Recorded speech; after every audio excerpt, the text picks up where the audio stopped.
എനിക്ക് പറയാനുള്ളതെന്ന് വെച്ചാൽ എനിക്ക് ഇത്രേ പറയുള്ളൂ. കിച്ചുവിന്റെ വിവാദത്തെ പറ്റി എനിക്ക് പറയാനുള്ളത്, സുധിച്ചേട്ടൻ നിങ്ങൾക്കൊക്കെ അറിയാം, സുധിച്ചേട്ടൻ മരിച്ചതിന് ശേഷം എനിക്ക് ആകെ തന്നിരിക്കുന്നത് കുറച്ച് കടങ്ങളും കുറെ പ്രാരാബ്ദങ്ങളും രണ്ട് മക്കളും. അത് നിന്റെ സുധിച്ചേട്ടന്റെ കഴിവുകേടായി കടങ്ങൾ തന്നത്.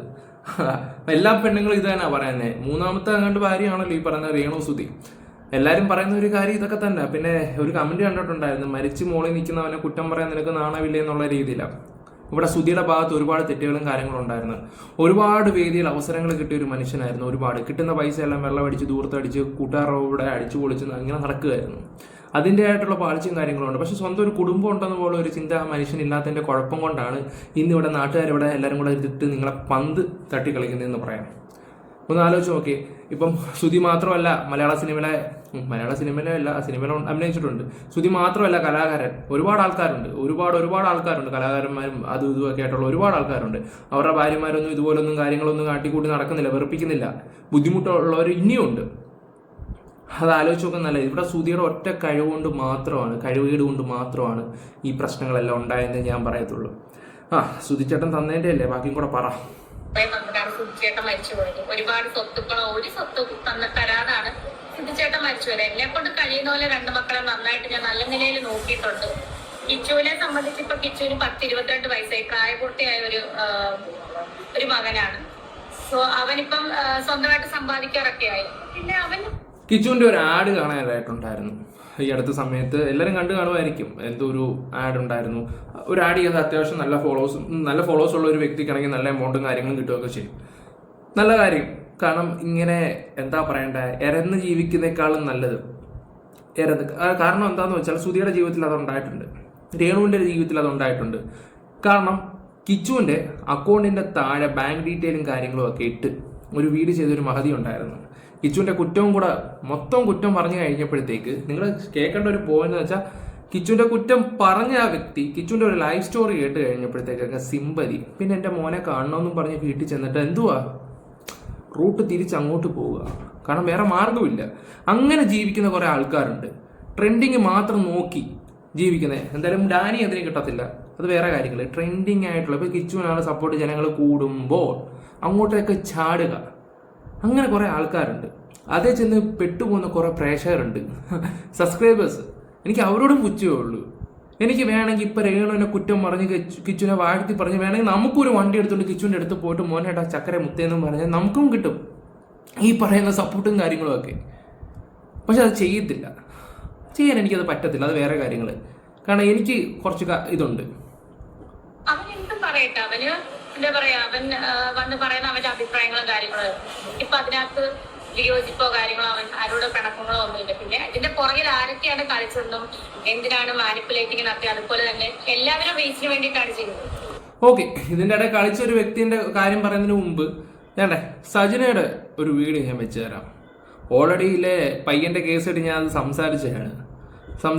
ഞാൻ ആ ഒരു കേസ് ആയിട്ടുള്ള ലൈവിലെങ്ങാണ്ട് ശ്രീതു കടന്ന് ഡാനിയുടെ കാര്യങ്ങളൊക്കെ പറയുന്നത് കേട്ടിട്ടുണ്ടായിരുന്നു. പിന്നെ അതുപോലെ തന്നെ ഈ ശ്രീതു ഒരു വീഡിയോ ചെയ്തിട്ടുണ്ടായിരുന്നു ഈ പറയുന്ന താത്തയുടെ.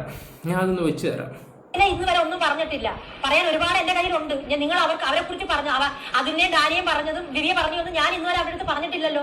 ഞാനത് പുറത്ത് പിന്നെങ്ങനെയാണ് ഞാൻ അവരെ അതേ കുട്ടി പറഞ്ഞത് നിങ്ങൾ പറയുന്നത്? അപ്പൊ അത് മിസ്റ്റർ അണ്ടർസ്റ്റാൻഡിങ് ആയിരുന്നേ. മനസ്സിലാക്കണം. അത് തെറ്റിദ്ധാരണയാണ്. ഞാൻ ഇപ്പോഴാണ് ഇത് പുറത്ത് പറയുന്നത്. നിങ്ങളത് പറഞ്ഞത് കൊണ്ട് മാത്രമാണ് ഞാനത് പറയുന്നത്. നിങ്ങൾ എന്റെ അടുത്ത് പറഞ്ഞ കാര്യം ഞാൻ അവരോട് പറഞ്ഞിട്ടില്ലതല്ല, ഞാൻ പറഞ്ഞിട്ടില്ല. ഇവര് പറഞ്ഞിട്ടൊന്നുമില്ല, അത് വേറെ കാര്യങ്ങൾ. പിന്നെ കാര്യങ്ങളൊക്കെ വിശദമായിട്ട് നമ്മൾ നല്ല രീതിയിൽ അറിഞ്ഞിട്ടുണ്ടായിരുന്നു. കുത്തിത്തിരിപ്പ് ഉണ്ടാക്കിയത് ഏത് രീതിയിലാണ് എങ്ങനെയാണെന്നൊക്കെ ഉള്ള രീതിയിലാണ്. എൻ്റെ പൊന്നെ, നിങ്ങൾ റിയാക്ഷൻ വീഡിയോ തന്നെ അതാത്ത ചെയ്യുന്നത്, ഞങ്ങളും അത് തന്നെ ചെയ്യുന്നത്. എല്ലാവരും അറിയാൻ മേടിക്കുന്നത്. അതിൻ്റെ ഇടയിൽ കൂടെ കയറി ആളാണിക്കുന്നത് എല്ലാം ഞാനാണ് ഇവിടെ കൺട്രോൾ ചെയ്യുന്നതിൻ്റെ ഒരിതുണ്ടല്ലോ. അതിനോടൊന്നും എനിക്ക് അത് എന്തെങ്കിലും ചെയ്തു, പക്ഷെ ഞങ്ങളുടെ നെഞ്ചത്തോട്ട് വരരുത്. അത് നിങ്ങൾ എന്ത് വേണമെങ്കിലും ചെയ്തോ, നിങ്ങൾ ആളാവോ രാജാവോ രാജ്ഞിയോ എന്ത് വേണമെങ്കിലും ആയിക്കോ. ചുറ്റിനും കുറേ മന്ത്രിപുത്രന്മാരുണ്ടെങ്കിൽ അവന്മാരെ കൂടെ കൂട്ടിക്കോ, അതൊന്നും ഒരു വിഷയമേ അല്ല. പിന്നെ കൂടെ നിന്ന് ഉണ്ടാക്കി കഴിഞ്ഞാൽ ഞാൻ ഇങ്ങനെ പറയുമ്പോൾ എല്ലാവരും വിചാരിക്കും ഡാനി അവരുടെ കൂട്ടത്. അങ്ങനെയല്ല, എൻ്റെ സ്ഥിരം ഒരു ഡയലോഗ്. ഇനി അത് പറഞ്ഞിട്ട് ആരും കയറി വരില്ലേ. ഈ എന്താ പറയണ്ടേ, ഈ പണി തരുന്ന ടീം തിരിച്ചു തരാൻ നമുക്കറിയാൻ പറ്റിയൊന്നും അല്ല. ഇവിടെ മെയിനായിട്ട് ടാർഗറ്റ് ചെയ്യുന്നത് അതുലിനെയാണ്. മെയിനായിട്ട് അതുള്ള ടാർഗറ്റ് ചെയ്യുന്നുണ്ട്. ഞാൻ എല്ലാ കാര്യങ്ങളൊന്നും ഇപ്പം ആരോടും സംസാരിക്കാറില്ല. ഞാൻ അവനോട് പോലും കുറച്ച് കാര്യങ്ങൾ മാത്രമേ സംസാരിച്ചിട്ടുള്ളൂ. അവൻ അറിഞ്ഞു കഴിഞ്ഞാൽ ചാക്കാരയായിരിക്കും. ഇന്ന് എന്തായാലും എന്നെ വിളിക്കുക അവന്. ഇന്ന് എന്നെ രാവിലത്തെ ഒരു വീഡിയോ ഇട്ടതിന് ശേഷം ഞാൻ പോയി കിടന്നുറങ്ങിയതാണ്. ഞാൻ ഇപ്പോഴാണ് എണ്ണിച്ചത്. പിന്നെ എപ്പോഴാണ് കുറച്ചും കൂടെ ക്ലിപ്പ് കാര്യങ്ങളും കാണാൻ ഇടയായിട്ടുള്ളത്. അവൻ അറിഞ്ഞു കഴിഞ്ഞാൽ ഉറപ്പായിരിക്കും നല്ല രീതിയിൽ പണിയും. ഇപ്പം എന്താ പറയണ്ടേ, അതങ്ങനെയാണ്. എനിക്ക് എന്താ പറയുക, ആ സ്ത്രീയെ കണ്ടെടുത്താൽ കണ്ടുകൂടാം. കാരണം അതുപോലെ ചെയ്തിട്ടുണ്ട്. ഇതിപ്പം നിങ്ങളെല്ലാവരും വിചാരിക്കുന്ന പോലെ ഒന്നുമല്ല കേസ് കെട്ടുകളൊക്കെ. കുത്തിത്തിരിപ്പിൻ്റെ ഉസ്താദ് ഇവിടെ കൂടെ പണിഞ്ഞ് അപ്പുറത്തൂടെ കയറി. എൻ്റെ പൊന്നു മോളെ, ഇത് സമ്മതിച്ചിരിക്കുന്നത്. എന്തൊക്കെ പോയാലും എങ്ങനെയൊക്കെ വന്നാലും നീ ഇവിടുത്തെ കൊമ്പത്തെ എന്താ പറയാ, നീയാണ് ഇവിടുത്തെ കോടതി എന്നുള്ള ആ ഒരു ഇതുണ്ടല്ലോ, സീല്, അത് വെപ്പിക്കാം നല്ല രീതിയിൽ. ആരുണ്ട് കൂടെ ഉള്ളവരെയൊക്കെ നമുക്ക് നല്ല രീതിയിൽ അറിയാം. ഏതൊക്കെ രീതിയിലാണ് എങ്ങനെയൊക്കെയാണെന്നൊക്കെ നമുക്കറിയാം. അത് അതിനെക്കുറിച്ച് വഴിയെ മനസ്സിലാക്കി തരാം. എനിക്ക് പറയുന്നതെന്ന് വെച്ചാൽ എനിക്ക് ഇത്രേ പറയുള്ളൂ. കിച്ചുവിന്റെ മാറ്റി ഇതല്ല ഞാൻ വെച്ച് തരാം. അടുത്തത് ഒരിക്കലും കണക്ക് പറഞ്ഞതല്ല. ഞാൻ അങ്ങനെ ഒരു അമ്മ അല്ലെങ്കിൽ കണക്ക് പറയാൻ പറ്റത്തില്ല മക്കൾക്ക് കൊടുക്കല്. പക്ഷെ അത് പറയേണ്ടി വന്ന അവസ്ഥ വന്നു. കാരണം 1 രൂപ പോലും കൊടുത്തിട്ടില്ല മക്കൾക്ക്. അതിന് അതുപോലെ അവരുടെ അക്കൗണ്ട് നമ്പർ ഇട്ടിട്ട് ഒരു ബ്ലോഗർ പറയുന്നു ഒന്നും കൊടുത്തിട്ടില്ലെന്നൊക്കെ പറയുമ്പോൾ നമ്മളൊരു മനസ്സിനൊരു മനസാക്ഷിയുള്ള മനുഷ്യനല്ലേ. നമ്മൾ മനുഷ്യരല്ലേ, ഞാനൊരു മനുഷ്യനല്ലേ. അതുകൊണ്ടാണ് ഞാൻ ആർക്കും കൊടുത്തല്ല, സ്ക്രീൻഷോട്ട് എടുത്ത് കൊടുത്തല്ലേ. എന്റെ വീട്ടിൽ വരുന്ന ചേച്ചിമാര് അതുപോലെ എന്നെ ഒരുപാട് നല്ല വ്ളോഗൊക്കെ ചെയ്യുന്നവരൊക്കെ തന്നെ സജിനി ചേച്ചിയൊക്കെ ആണ്. അവരൊക്കെ കണ്ടുകൊണ്ടിരിക്കുന്ന കാര്യമാണ്. ഞാൻ ആരോടും പറയുന്നതല്ല. ഈ കിച്ചു വിളിക്കുമ്പോഴും ഞാൻ സജിന ചേച്ചി നാട്ടിൽ വന്നപ്പോ സജിന ചേച്ചി അവിടെ ഇരുന്ന സമയത്ത് എന്തുവായിരുന്നു നീ സംസാരിച്ചേ? അവിടെ വിഷമങ്ങൾ പറയാൻ വേണ്ടി 3-4 ദുബായിലെ കുറെ ആൾക്കാരുണ്ട്, കുറെ ഫ്രണ്ട് ഉണ്ട്, ഒരുത്തന്റെ പേര് പറയാൻ മടിയാണെന്നൊക്കെ പറഞ്ഞ് ഇപ്പം നാട്ടിൽ വരുമ്പോ സജിന ചേച്ചി അയ്യോ എല്ലാം കണക്കാ. ഇവിടെ എല്ലാം കണക്കാ. ഉള്ളാരും തുറന്നു പറയാലോ, എല്ലാം കണക്കാ. ഇതൊക്കെ കാര്യം സാധിക്കാൻ വേണ്ടി മാത്രം. പിന്നെ ആ പൈസ ഇട്ട് കൊടുത്ത കേസ് കേട്ട് അവൻ ചോദിക്കുന്ന പൈസ 250, 300, 700 ഇതൊക്കെയാണ് അവൻ ചോദിക്കുന്ന പൈസയാണ് പുള്ളിക്കാരി ഇട്ട് കൊടുക്കുന്നത്. ചോദിക്കുന്ന പൈസ മാത്രം. പിന്നെ അവൻ 10-22 വയസ്സ് ഉണ്ട്. അവന് യൂട്യൂബിൽ കൂടെ അവനൊരു വീഡിയോ ഇട്ട് അവന് ലക്ഷങ്ങൾ ഉണ്ടാക്കാൻ പറ്റും. കിച്ചു ഒരു മാസം വീഡിയോ ഇടാവോ? കുറഞ്ഞ ഒരു 6-7 ലക്ഷം രൂപ കിച്ചുവിന് കിട്ടും. ഞാൻ ചുമ്മാ പറയുമല്ല. കിച്ചു ഒരു മാസം ഡെയിലി ഒരു 2 വീഡിയോ അല്ലെങ്കിൽ 1 വീഡിയോ വെച്ചിടാവോ? അവൻ അത്രയും വരുമാനം, അത്ര വ്യൂവർഷിപ്പ് ഉള്ള ചെറുക്കനവൻ. അവൻ ഈ പറഞ്ഞ 200-300 രൂപയുടെ ഇറക്കേണ്ട ആവശ്യമുണ്ടോ? ഇതൊക്കെ കാണുന്ന നിങ്ങൾക്ക് മനസ്സിലാവോ? ഞാൻ ഈ യൂട്യൂബ് ഫീൽഡിൽ വന്നിട്ട് 1-2 വർഷമായി. എനിക്കറിയാം. ഞാൻ സീരിയസ് ആയിട്ട് പറയുന്ന കുറച്ച് കാര്യങ്ങളാണ്. അവന് നല്ല രീതി അവന് ബുദ്ധിയുള്ളവനാണെന്നൊക്കെ നിങ്ങൾ പറയാൻ എല്ലാം ഉണ്ട്. അവന് സിമ്പിളായിട്ട് വീഡിയോ ഇട്ടാൽ മതി. കാണാൻ ഒരുപാട് ആൾക്കാരുണ്ട്. ഇപ്പൊ കഴിഞ്ഞ വീഡിയോ തന്നെ 1 മില്യൺ അടിച്ചു. 30 മിനിറ്റിന്റെ വീഡിയോ ആണ്. അവന് എത്ര രൂപ ഏൺ ചെയ്യാൻ പറ്റി കാണും? ചിന്തിച്ചാൽ യൂട്യൂബിനെ കുറിച്ച് അറിയാവുന്നവർക്ക് അത് മനസ്സിലായി കാണും. ഓക്കെ, സ്വാഭാവികമായിട്ട് ഇപ്പൊ നിങ്ങളുള്ളപ്പോഴും ഞാൻ വിളിക്കുമ്പോൾ എടുക്കുന്നുണ്ട്. അത് ആരെയും കാണിക്കാനോ ഒന്നുമല്ല, ഞാൻ സ്വാഭാവികമായിട്ട് എടുക്കും. പക്ഷെ എല്ലാവരും എന്നെ ശ്രദ്ധിക്കുന്നുണ്ട്. ആരാ വിളിക്കുന്നത്, എന്താ മനസ്സിലായി. ആ വീട് വിൽക്കുന്നതാണ് ഇനി നല്ലത്, വിറ്റ് അത് കിച്ചുവിന് കൊടുക്കണം എന്നൊക്കെ ബ്ലോഗേഴ്സ് ഒക്കെ പറയുന്നുണ്ട്. ബ്ലോഗേഴ്സ് വിറ്റ് കൊടുപ്പിക്കട്ടെ അമ്മ എന്നുള്ള രീതിയിൽ അത് എനിക്ക് എന്തായാലും ദൈവം സഹായിച്ചൊരു എന്തായാലും സ്വന്തമായിട്ട് എനിക്കൊരു വീട് വെക്കും. ഞാൻ ഇപ്പോഴില്ല, 6 മാസം ഞാൻ എന്തായാലും